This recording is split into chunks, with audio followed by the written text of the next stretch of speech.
Once upon a time, when life was less mobile, parents concentrated on maintaining the home, while it was the grandparents' duty to relate the family history to the younger generation. During a recent visit from my grandson Julian, while he leafed through the family photo album and expressed an interest in my memoirs, I decided to write a letter to him dividing my life into 8 decades. This is my letter. Dear Julian, 1920s. I was born April 3rd, 1923. My first important outing was with my father on the day that I received my smallpox vaccination. He took me to a 5 and dime store to buy some small toys. As a child, I spent most of my time in wooded areas of Huntington, Long Island. Later, I started school in a one-room schoolhouse, and I remember picking produce in the farms along Long Island's Jericho Turnpike. 1930s. After my father, Anthony St. Angelo, died in 1931, we moved to Huntington Station, where I attended a real school, watched community bands play at the local railroad station, and sneaked into my first movie theater. One day, my mother was taken to the hospital in Brooklyn. My sisters and I were placed in an orphanage in Melville, Long Island.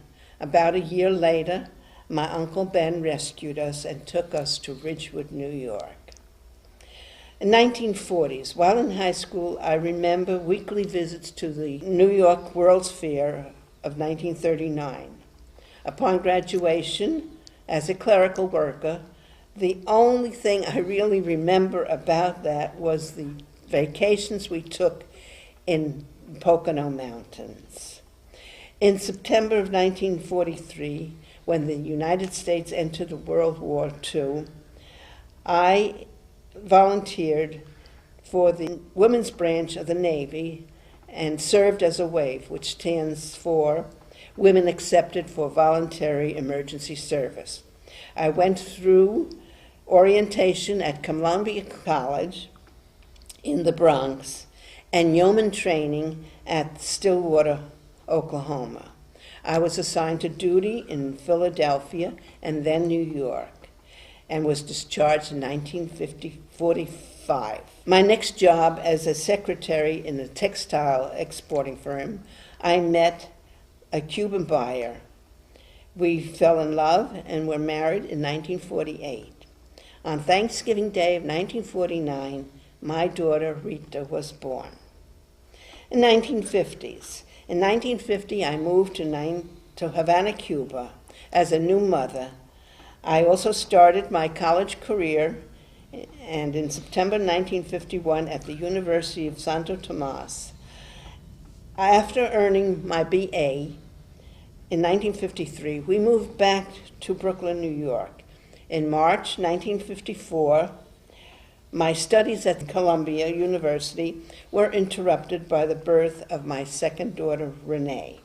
In the summer of 1955, we moved to our new house in Whitestone, Queens. On September 30th, 1958, my husband, Marie Caso, the love of my life, died.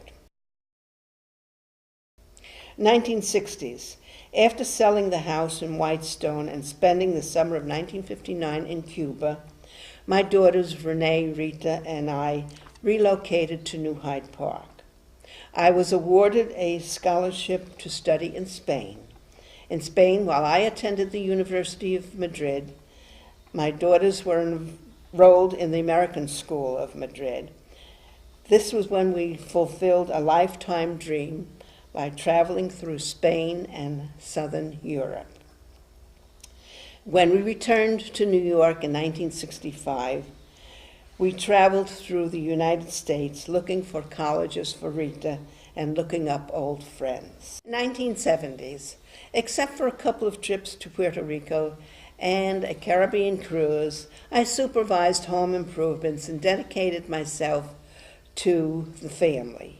In 1972, my mother, Gloria St. Angelo, died. and Renee graduated from high school. On July 26th, we were all delighted to welcome the birth of my grandson, Julian. 1980s. When my children left home to start their own families, I found myself with an empty nest, so I rented out the home and decided to visit friends throughout the United States.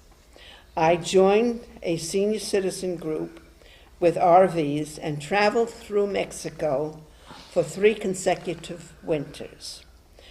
In 1988, I was diagnosed with non-Hodgkin's lymphoma and received chemotherapy treatments in Tampa while staying at the home of my daughter Rita.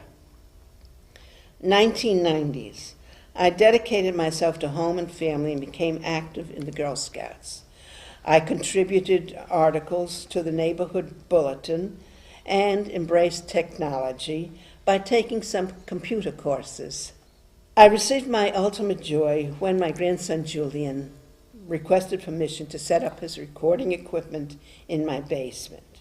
While I supported him in his music, I could also contemplate some of life's accomplishments.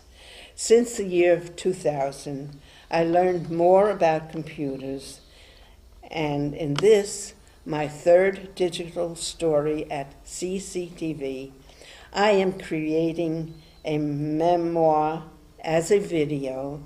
I know my life will not be forgotten. Love, Grandma.